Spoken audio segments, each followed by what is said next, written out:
Hello दोस्तों, कैसे हैं आप सब। राम जी की पाठशाला में आपका बहुत बहुत स्वागत है। उम्मीद करता हूं आप सब अच्छे होंगे, और अगर नहीं होंगे तो ये खबर सुन के आप हो जाने वाले हैं। आप जिस घड़ी का बहुत बेसब्री से इंतजार कर रहे थे, आप लोगों ने पिछले 5 से 6 महीनों में ये क्वेश्चन मुझसे कई बार पूछा है, सैकड़ों बार पूछा है कि सर यूपी पुलिस कांस्टेबल की नई भर्ती कब आएगी।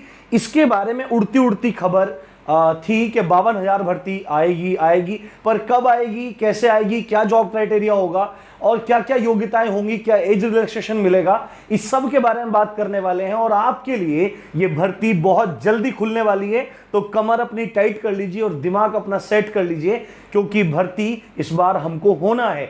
52,000 पद हैं, और 52,000 पद में से अगर एक पद भी ना ले पाए तो जिंदगी बेकार है। कांस्टेबल की नौकरी भी अगर आप नहीं ले पाए तो कोई फायदा जीने का नहीं है। उससे पहले यदि आप चैनल पर नए हैं तो बिल्कुल अभी सब्सक्राइब का बटन दबाओ, साथ में बेल नोटिफिकेशन को दबाओ, क्योंकि इसकी तैयारी में भी राम जी की पाठशाला आपको बहुत सहयोग देने वाला है।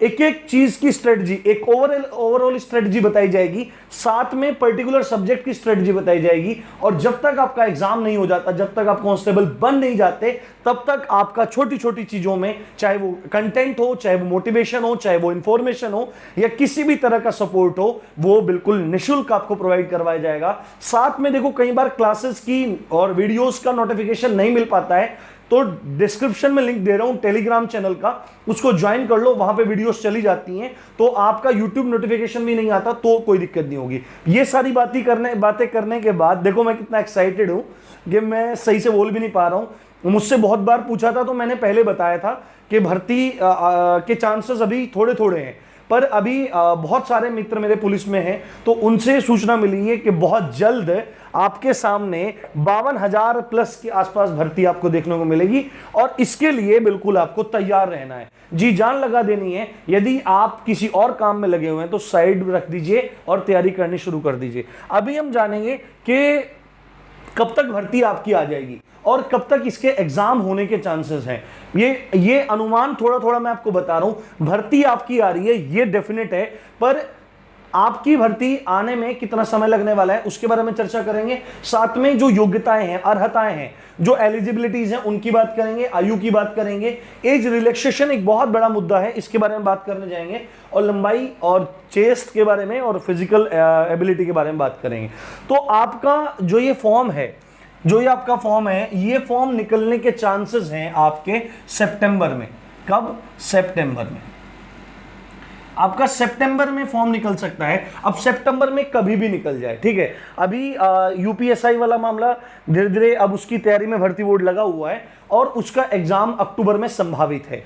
अक्टूबर में जैसे ही उसका एग्जाम हो जाएगा, उसके तुरंत बाद आपका ये यूपी पुलिस कांस्टेबल का एग्जाम होगा, और इसके फॉर्म सितंबर में आपको देखने को मिल सकते हैं। यानी कि मतलब आप मानिए कि 99% आपको सितंबर में देखने को मिल जाएंगे।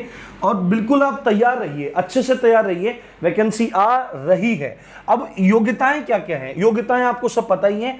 शैक्षिक योग्यताओं की अगर बात करें तो 12वीं आपकी पास हो जानी चाहिए, 12th आपने उत्तीर्ण कर लिया हो, या किसी सरकार, राज्य सरकार द्वारा या केंद्र सरकार द्वारा आपने समकक्ष कोई योग्यता, शैक्षिक अर्हता प्राप्त कर ली हो। जैसे कि पॉलिटेक्निक को 10th के बाद यदि पॉलिटेक्निक कर लेते हैं तो उसको 12th के इक्विवेलेंट माना जाता है, तो वो भी आपकी मान्य होगी। तो शैक्षिक अर्हता में आपका 12th पास होना चाहिए।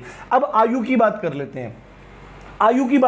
हैं। आयु जो रहने वाली है उसके बारे में बताता हूं। जो पुरुष की आयु रहती है, सामान्यतः जो आयु रहती है वो 18 से 22, यहां जनरल कैटेगरी की बात हो रही है। अगर 18 से 22 है तो ओबीसी, एससी, एसटी के लिए 5 साल का एज रिलैक्सेशन है, एक्स सर्विसमैन के लिए 3 साल का रिलैक्सेशन है। वो सब आप वो ऐड अपने आप से कर लीजिए। तो पुरुष के लिए, मेल के लिए 18 से 22 रहने वाली है, और महिला के लिए 18 से 25 रहने वाली है।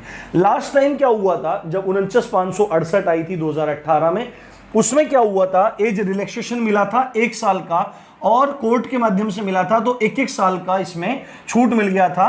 तो 22 से 23 हो गया था, 18 से 23 हो गई थी एज, और महिलाओं के लिए 18 से 26 ये एज हो गई थी।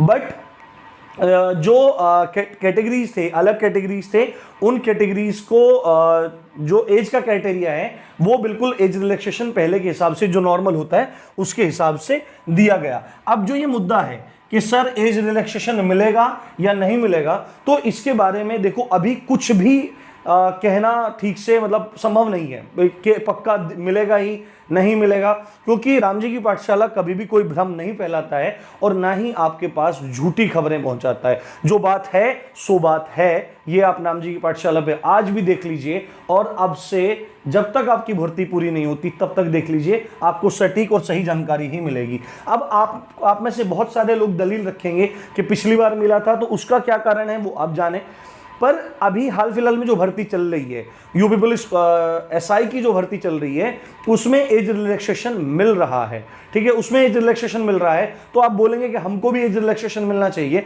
बट एज रिलैक्सेशन उनको क्यों मिल रहा है? उनको कोविड की वजह से नहीं मिल रहा है।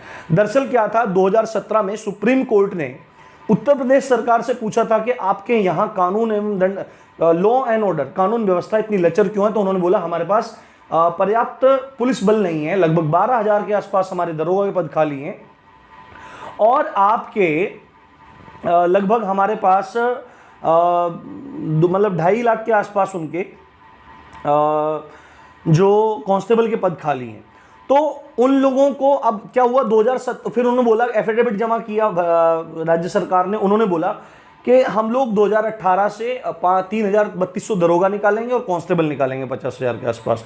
तो इन लोगों ने क्या काम किया, अभी देखो मैं आपको संभावनाएं बता रहा हूं, आपको मिल भी सकता है नहीं भी मिलता है, उसकी संभावनाएं यहां पे हैं। तो यूपीएसआई को उस हलफनामे के आधार पर मिल गया, ठीक है, उन्होंने 3 साल में भर्ती निकाली, उन्होंने 3 साल में वहां से भर्ती निकाल दी है। तो अब वो 3 साल पहले वाले बच्चे जो हलफनामे के आधार पर तैयारी कर रहे थे दरोगा की, वो ओवरेज हो गए, तो उसको उस आधार पर मिल गया। बट आपकी 2018 में ही लगभग 50,000 की भर्ती आ गई, आपका भी हलफनामे में जिक्र है उसमें। तो उसमें क्या है, आपको भी 2018 में भर्ती देखने को मिली, पर उसके बाद कोई भर्ती देखने को नहीं मिली। तो यहां पे चांसेस बन जाते हैं। भर्ती बोर्ड तो मेरे हिसाब से आपको रिलैक्सेशन नहीं देने वाला है, क्योंकि भर्ती बोर्ड ने एसआई वालों को नहीं दिया, जिनको देना चाहिए था उन्हें भी नहीं दिया। अगर आपको एज रिलैक्सेशन चाहिए तो मुझे लगता है आपको कोर्ट की शरण लेनी पड़ेगी, भर्ती बोर्ड आपको एज रिलैक्सेशन नहीं देने वाला है। तो ये बात आप स्पष्ट रखिए ना, 50-50 मामला है, ठीक है। अब बात कर लेते हैं लंबाई की, लंबाई कितनी रहने वाली है। तो इधर जनरल, ओबीसी, जनरल के साथ में ईडब्ल्यूएस आप स्वतः काउंट कीजिए, ये जनरल हो, ओबीसी हो, एससी है और एसटी है। तो पुरुष वर्ग के लिए जो हाइट है जनरल में, ओबीसी में और एससी में वो 168 सेंटीमीटर है, और एसटी के लिए हाइट 160 सेंटीमीटर है। महिलाओं के लिए अगर बात की जाए, जनरल, ईडब्ल्यूएस, ओबीसी, एससी, वो 152 सेंटीमीटर है तीनों वर्ग, चारों वर्ग के लिए, चारों कैटेगरीज के लिए, और एसटी के लिए ये 147 सेंटीमीटर है। और महिलाओं के लिए एक खास बात है कि मिनिमम वेट होना चाहिए 40 किलोग्राम्स, ये हमेशा हर भर्ती में रहता है, ये मिनिमम वेट होना चाहिए 40 किलोग्राम्स। अब चेस्ट की अगर बात करें तो चेस्ट, पुरुषों में चेस्ट का मेजरमेंट किया जाता है। तो जनरल, ओबीसी, एससी में ये चेस्ट का मेजरमेंट है 79, यानी कि 79 सेंटीमीटर चेस्ट होनी चाहिए। और जनरल में, ओबीसी में, एससी में, ईडब्ल्यूएस का भी सेम ही है, और एसटी में 77 सेंटीमीटर चेस्ट होनी चाहिए, और 5 सेंटीमीटर का एक्सपेंशन होना चाहिए, फुलाव होना चाहिए। अगर आप 79 में 5 जोड़ेंगे तो 84, और यहां पे जोड़ेंगे तो कितना हो जाएगा, 82 सेंटीमीटर एसटी के लिए एक्सपेंशन है, एक्सपेंशन के साथ है। और जनरल, ओबीसी, एससी के लिए ये आपका 84 हो जाएगा, ठीक है। अब दौड़ की बात कर लेते हैं। दौड़ है पुरुषों के लिए 4.8 किलोमीटर, आपको 4800 मीटर दौड़ना है 25 मिनट में, और महिलाओं के लिए है ये 2400 मीटर जो 14 मिनट में उनको दौड़ना है। अभी जैसे ही और कोई अपडेट आती है तो मैं आपको जरूर सूचित करूंगा। आप चैनल को सब्सक्राइब करना मत भूलना, जितने भी बंदे देख के जाओगे वीडियो को सब्सक्राइब जरूर करना है। आपको राम जी की पाठशाला बहुत अच्छा कंटेंट देगा और आपको कांस्टेबल यूपी में बना के छोड़ेगा। इसी अच्छी बात के साथ आप देख रहे थे राम जी की पाठशाला। मैं हूं राम भारद्वाज। जय हिंद, जय भारत।